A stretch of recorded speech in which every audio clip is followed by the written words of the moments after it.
Assalamualaikum warahmatullahi wabarakatuh.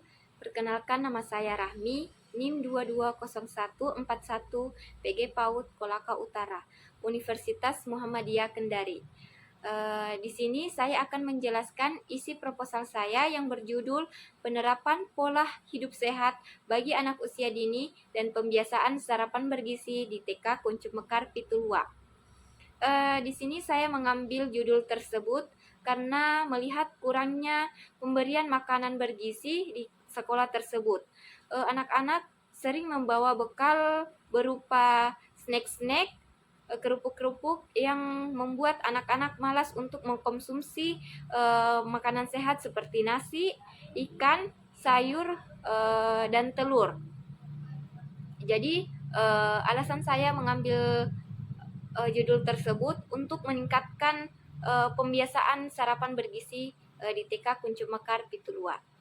Selanjutnya, bab 1, latar belakang. Usia dini pada anak merupakan masa golden age. Pada masa ini merupakan masa pertumbuhan cepat, baik fisik maupun non-fisik di luar kandungan. Golden age atau usia emas adalah 0-6 tahun yang merupakan masa di mana perkembangan fisik, motorik, intelektual, emosional, bahasa, dan sosial berlangsung dengan sangat cepat dan hanya terjadi satu kali dalam perkembangan kehidupan manusia.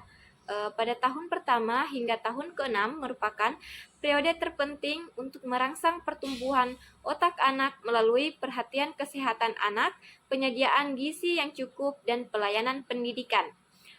Saat yang paling baik bagi seorang anak untuk memperoleh pendidikan yang pas disebut pada masa PK, yaitu usia dini. Oleh karena itu, pada masa ini jangan diabaikan dan perlu dimanfaatkan sebaik-baiknya secara cermat dan hati-hati.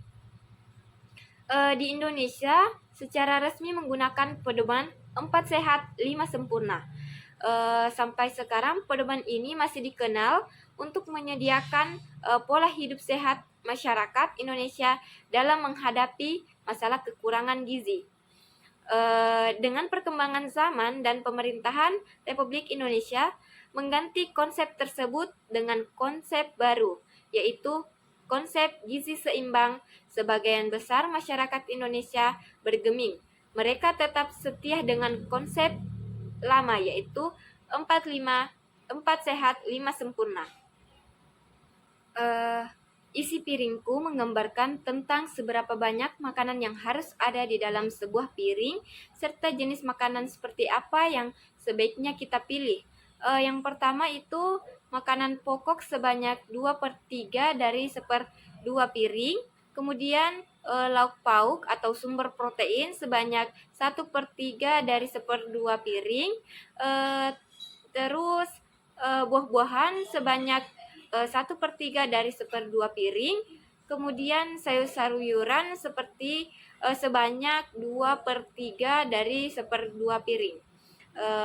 Itulah isi piring yang sebaiknya kita konsumsi. Sering timbul masalah ternyata dalam pemberian makanan yang tidak benar dan menyimpang.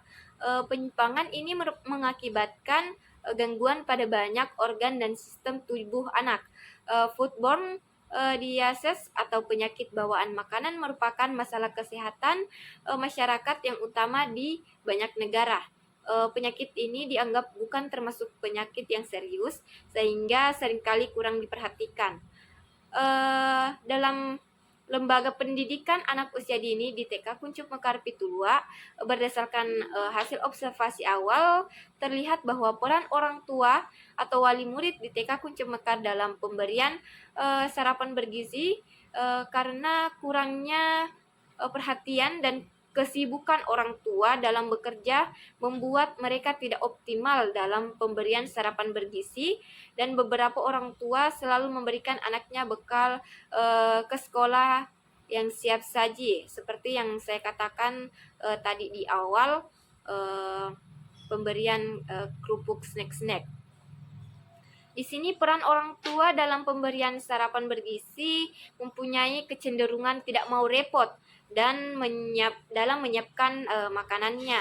Terlebih pada orang tua, dalam hal ini ibu yang bekerja dan mempunyai kesibukan. Ibu menyiapkan makanan seadanya yang praktis, bahkan membeli di luar. Selanjutnya bab 2, kajian pustaka. Yang pertama itu pola hidup sehat. Pengertian pola hidup sehat. Pola hidup sehat yakni cara hidup yang dapat mengatur keseimbangan antara jasmani dan rohani. Ada banyak upaya yang dilakukan sebagai wujud menjalani pola hidup sehat. Di antaranya adalah dengan memperhatikan pola makanan yang baik. Selain menjaga kesehatan tubuh dan lingkungan, juga sangat penting mendukung kesehatan tubuh kita. Anak yang sehat akan mengalami pertumbuhan dan perkembangan yang normal dan wajar. Pada umumnya dan memiliki kemampuan sesuai standar kemampuan anak seusianya. Anak yang sehat adalah anak yang dapat tumbuh kembang dengan baik dan teratur. Jiwanya berkembang sesuai dengan tingkat umumnya, aktif, gembira, makan teratur, bersih, dan dapat menyesuaikan diri dengan lingkungannya. Kesehatan anak ini tentu harus didukung dengan pemberian yang sesuai. Hidup sehat untuk anak pada dasarnya adalah pertama, makan dengan pola makan sehat dan perbanyak asupan sayuran setiap harinya. Kedua, makan protein alami yang sehat, terutama ikan yang kaya dengan lemak sehat. Ketiga, makan cemilan sehat secukupnya dan hindari cemilan-cemilan tinggi gula, tepung sederhana, susu sapi, dan lemak tidak sehat. Keempat, makan teratur dengan komposisi seimbang dan porsi sehat. 5. Berolahraga minimal 60 menit setiap hari. 6. Mendapat cukup sinar matahari pagi yang diperlukan untuk pertumbuhan dan kesehatan tulang, serta membantu menjaga suasana hati karena sinar matahari dapat memicu produksi hormon rasa senang dalam diri. Ketujuh, tidur teratur dan cukup tidur. 8. Menjaga kebersihan diri sendiri dengan wajar, merasa nyaman dengan diri sendiri, serta meningkatkan rasa percaya diri pada anak. Selanjutnya, penerapan pola hidup sehat. Penerapan pola hidup sehat adalah gaya hidup,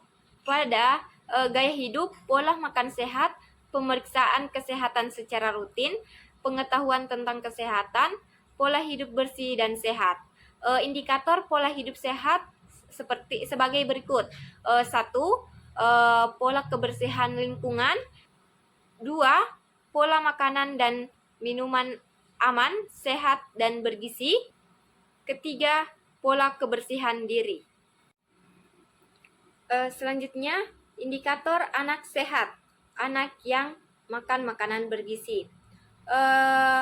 Yang pertama itu bertambah umur, bertambah padat, dan bertambah tinggi. Kemudian kedua, postur tubuh tegap dan otot padat. Ketiga, rambut berkilau dan kuat. Keempat, kulit dan kuku bersih dan tidak pucat. Kelima, wajah sehat, mata bening dan bibir segar.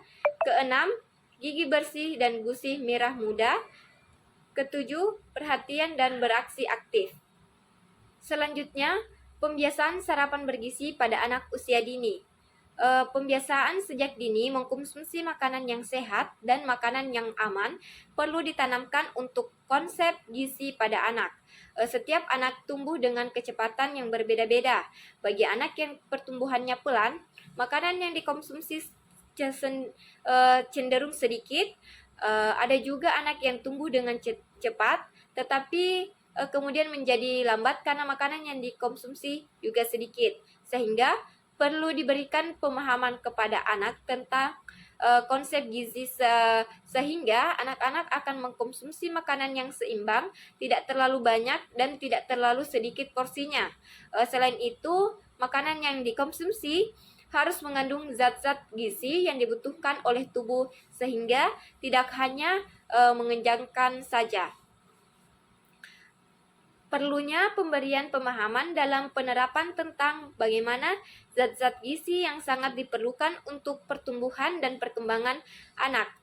Konsep gizi untuk anak usia dini antara lain, makanan yang akan dikonsumsi mengandung karbohidrat yang diperoleh dari nasi, singkong. Kemudian protein yang diperoleh dari tahu dan tempe. Kemudian lemak yang diperoleh dari lemak hewan. Vitamin yang diperoleh dari sayuran dan buah-buahan, serta air dan susu. Selain itu, makanan yang dikonsumsi oleh anak beragam jenisnya. Jumlah dan porsi makanan anak cukup, tidak lebih dan tidak kurang. Makanan yang dikonsumsi harus higienis dan aman. Anak usia dini ditanamkan untuk makan secara teratur dan dilakukan dengan cara yang baik. Selanjutnya bab 3, metode penelitian. Yang pertama itu tempat dan waktu penelitian. Tempat penelitian ini dilaksanakan di TK Kucuk Mekar Pitulua, Desa Pitulua, Kecamatan Lasusua, Kabupaten Kolaka Utara, Provinsi Sulawesi Tenggara. Penelitian ini dilaksanakan di bulan November 2022. Kemudian jenis penelitian. Jenis penelitian ini adalah penelitian lapangan dengan pendekatan penelitian kualitatif. Penelitian kualitatif adalah prosedur penelitian yang dihasilkan data deskriptif berupa kata-kata tertulis atau lisan dari orang-orang dan perilaku yang diamati. Sejalan dengan hal ini, penelitian kualitatif juga diartikan sebagai penelitian yang menggunakan latar alamiah dengan maksud menafsirkan fenomena yang terjadi dan dilakukan dengan jalan melibatkan berbagai metode yang ada. Selanjutnya subjek penelitian. Dalam kegiatan penelitian yang menjadi sumber informasi yang kompeten dan mempunyai relevansi dengan penelitian. Subjek dalam penelitian ini adalah kepala sekolah, guru, dan orang tua wali murid TK Kucuk Mekar Pitulua. Selanjutnya teknik pengumpulan data. Dalam pengumpulan data, selain harus menggunakan metode yang tepat, juga harus memilih teknik pengumpulan data yang relevan. Penggunaan teknik pengumpulan data yang memungkinkan diperolehnya data yang benar. Dalam penelitian ini, teknik pengumpulan data yang digunakan yaitu teknik observasi. Selanjutnya, teknik analisis data. Analisis data setelah saya selesai melakukan pengumpulan data di lapangan menggunakan analisis model interaktif. Adapun langkah-langkah yang akan saya ambil dalam analisis data adalah yang pertama, reduksi data. Dapat diartikan sebagai proses merangkum, memilih hal-hal yang pokok, memfokuskan pada hal-hal yang penting, dicari tema dan polanya, dan membuang yang tidak perlu. Kedua, penyajian data. Dapat diartikan proses penyajian data dalam analisis kualitatif bisa dilakukan dalam bentuk uraian singkat, bagan, hubungan antar kategori, dan sejenisnya. Yang penting sering digunakan untuk penyajian data dalam penelitian kualitatif adalah dengan teks bersifat naratif. Ketiga, penarikan kesimpulan. Dapat diartikan sebagai proses penarikan kesimpulan dan verifikasi. Kesimpulan dalam penelitian ini merupakan temuan baru yang sebelumnya belum pernah ada. Dalam penelitian kualitatif, kesimpulan awalnya dapat menjawab rumusan masalah yang dirumuskan sejak awal, tetapi mungkin juga tidak, karena rumusan masalah adalah penelitian kualitatif sifatnya masih sementara dan bisa berkembang pada saat penelitian berada di lapangan. Itu saja mungkin yang dapat saya jelaskan dari penjelasan proposal saya ini. Eh, Lebih dan kurangnya mohon dimaafkan. Assalamualaikum warahmatullahi wabarakatuh.